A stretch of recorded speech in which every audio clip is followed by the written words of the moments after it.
E hoje, com esse avanço, assim, a gente vê muito tipo de comida surgindo, a cada esquina tem uma coisa diferente. Esses dias eu vi temaki de coxinha, mano. Nossa! Treco muito louco. Sem limites, né? E assim, a gente tá vivendo a era do tá tudo na nossa mão. Eu tenho uma briga com o iFood, cara. Eu peço muito iFood, por quê? Porque eu trabalho fora, então eu tô longe de casa, eu não tenho o costume assim... Igual, tô aqui. Hoje a gente gravou 3 podcasts. Eu tive que comer na rua. Tem como conseguir manter uma dieta sem ter que ficar trazendo marmita e coisa de casa? Porque eu já tentei, eu não consegui. A não ser que eu tenha uma mutação genética aqui que me dê motivação para fazer minha própria comida. Mas hoje tem os restaurantes no iFood que conseguem entregar uma comida de qualidade, saudável, e eu consegui, né, comer de um jeito um pouco melhor. 100%, tem muita opção. Acho que todos os lugares, até BH, que a gente fala que é uma grande roça, né, tem muita opção. Eu acho que tudo é uma questão de ótica, assim. Tem muita gente que vai para os Estados Unidos e fala, Estados Unidos tem muito fast food. Poxa, mas você já entrou no supermercado nos Estados Unidos procurando uma comida saudável? Toda farmácia nos Estados Unidos tem ovo cozido em saquinho. Por que ninguém vê? Porque ninguém procura. Então, todas as últimas vezes que eu viajei fazendo dieta, eu achava excelentes opções.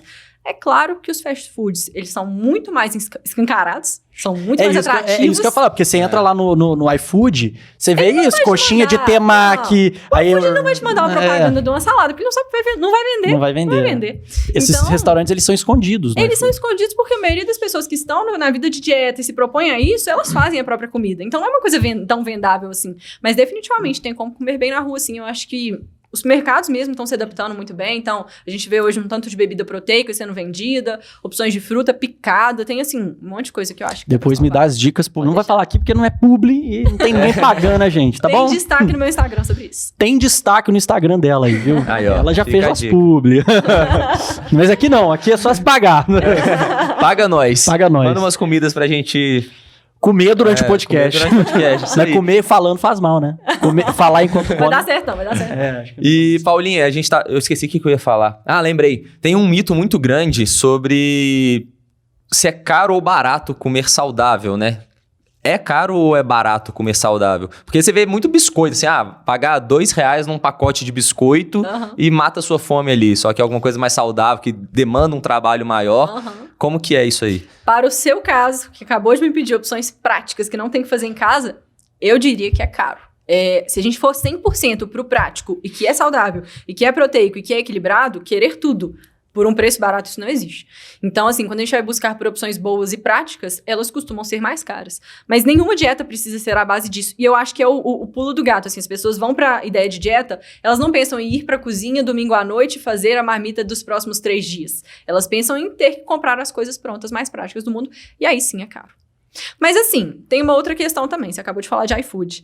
E o tanto de gente que eu vejo pedindo delivery, pedindo iFood, saindo pra comer, achando isso normal e achando caro outras opções que às vezes são compatíveis com o outro gasto que tá tendo.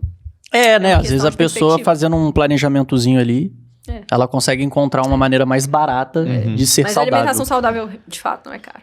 E você falou sobre saudável, barato, prático, e tem até outra situação que você tem que escolher alguma dessas 3, né? É possível você ficar grande, seco e natural? O cara tá no pique, mano. É o dia inteiro, assim. Focado nos Virar 3 dias. bodybuilder. Pô, ele é o dia inteiro. Com certeza, tem. Só que assim, o volume de comida que uma pessoa precisa comer pra ganhar massa muscular de forma expressiva, no seu caso, pelo que eu entendi, você precisa comer muito pelo que você falou, E come, viu? vai ficar caro se só comer na rua. Então, tem que se planejar, tem que carregar marmita, comer muito arroz, macarrão e fazer dar certo. Porque tem como conciliar você crescer de forma seca, ou você vai ter a fase de fato que você vai crescer, vai ter aquele bulking, né? E depois você entra numa dieta pra secar. Isso é uma coisa que eu vejo poucos profissionais falando na minha área, que é assim, quando a gente pensa em dietas de bulking ou de cutting, a gente pensa nos 2 extremos. Então, o ganhar massa muscular a todo custo é o bulking, que é uma dieta muito mais alta do que as necessidades calóricas daquele indivíduo, e o emagrecimento o contrário. Só que quando a gente pensa em crescer, em ganhar massa muscular, se a gente joga lá pra cima a dieta, eu te dou muito mais calorias do que você gasta, a chance de você ganhar gordura junto é muito grande. Se a gente vai regulando aos poucos, e aí o problema tá aí, ninguém tem paciência. Mas se a gente vai regulando aos poucos, suprindo só o que você tá gastando a mais no treino, a gente chega numa dieta de ganho de massa muscular sem ganhar gordura junto. Saquei. Só que depende de paciência, depende de um treino bem feito no primeiro lugar, E aí depois a dieta entra para suprir só a demanda que foi gerada. E, inclusive, você falou aí que eu tenho dificuldade de ganhar massa e tudo mais. Isso é muito real. Eu já fui da equipe do Minas de natação e teve uma época que, tipo, o treinador falou, você precisa ir numa nutricionista pra você ganhar massa, porque eu era muito magro. Tipo, hoje eu já sou magro, mas eu era, tipo, um palito, eu já tive 4% de gordura. Caramba! Que é muito pouco. Era, tipo... E hoje é quanto? 3, né? Não, um pouco Já viu o mais café hoje. da manhã dele? Não. Calma, nós vamos chegar Posso nessa divulgar? parte aí. Posso Nós vamos divulgar? chegar nessa Ah, vai parte. ter, vai ter, Aí vai eu pedi ter. uma dieta. Vai ter, não, vai ter. Não, Nós vamos chegar nessa parte. Eu me assusto. Mas aí a nutricionista, na época, me deu tudo quanto é tipo de caloria pra eu comer. Tipo assim, ela colocou chocolate à vontade na minha dieta pra ver se eu ganhava de alguma forma... Ganhou? Não. Comi chocolate à vontade e não ganhei muito, mas... Ó, posso falar? Você é um pontinho fora da curva. Então, a maioria das pessoas não é como você, parabéns. São um pouquinho fora da curva. E é genética, isso é muito genética. Agora, talvez nessa época faltou um estímulo de treino. Faltou um estímulo de lesionar o seu músculo Sim. pra fazer ele crescer, né? E outra coisa, assim... É o que eu penso, assim, de forma mais lógica. O meu raciocínio, quando vem esse tema, vem isso. Eu quero saber se é verdade ou não. Quanto mais você, tipo, come pra crescer e tal, treina bem, você vai crescendo, vai ganhando mais músculo, ganhando peso. Só que, pra você continuar crescendo, você tem que comer cada vez mais. Porque você tem mais músculo, gasta mais energia. E quanto mais você cresce, mais energia tá gastando e mais precisa de ingerir caloria pra conseguir crescer, né? Sim, só que isso não é, assim, não é infinito, esse gasto calórico. Então, tem uma hora que a gente tem um limite biológico de ganho de massa muscular, a não ser que tenham efeitos, né, recursos exógenos, não naturais. Bomba. A gente tem um limite fisiológico de ganho de massa muscular. E a gente tem um limite de gasto. Então, assim, se você não estiver gastando mais caloria, só dar mais comida... não vai virar músculo. Pode ser que vire gordura, e aí, dependendo da pessoa, se ela for muito magra, a gordura pode dar um visual que agrada também. E aí, comer mais é interessante.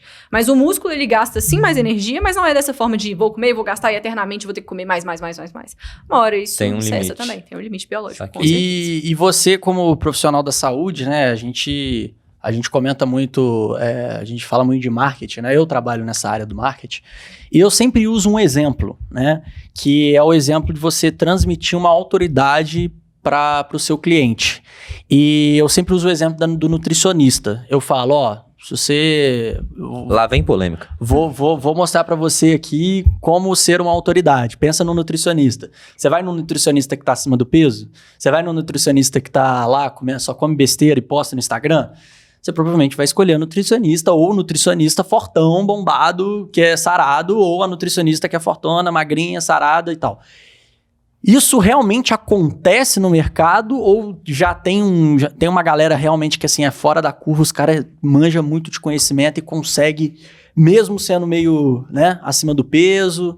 Esse é um assunto realmente polêmico, eu acho interessante falar sobre isso. Ir num nutricionista acima do peso é diferente de ir num dentista com dente torto. Porque um dentista com dente torto, ele só depende de um recurso técnico para consertar o dente dele.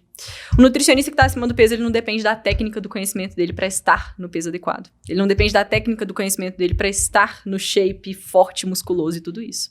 Então, o ganho de massa muscular e o emagrecimento é muito multifatorial. Senão, qualquer um que quisesse, qualquer um que fosse um bom nutricionista, estava magro, estava forte, chegava no shape que queria. Então, eu acho um pouco cruel a gente colocar isso. Eu acho que o mercado, sim, pede por isso, então é um cartão de visitas. Eu vejo o meu corpo hoje como um cartão de visitas para o meu trabalho e eu tento aprimorar de forma que eu atraia pacientes a partir disso. Eu não vou ser hipócrita, não vou negar, isso para mim é uma questão muito importante, mas eu não vejo profissionais da área, colegas de trabalho que não estão da mesma forma, o corpo respondendo da mesma forma, eu não vejo eles errados nesse sentido. Eu sinto isso que não depende só deles, não depende do conhecimento técnico. Tem muito nutricionista excelente tecnicamente, que não está na sua melhor forma, que não está na forma que gostaria, que saberia ficar, mas que depende de outras coisas.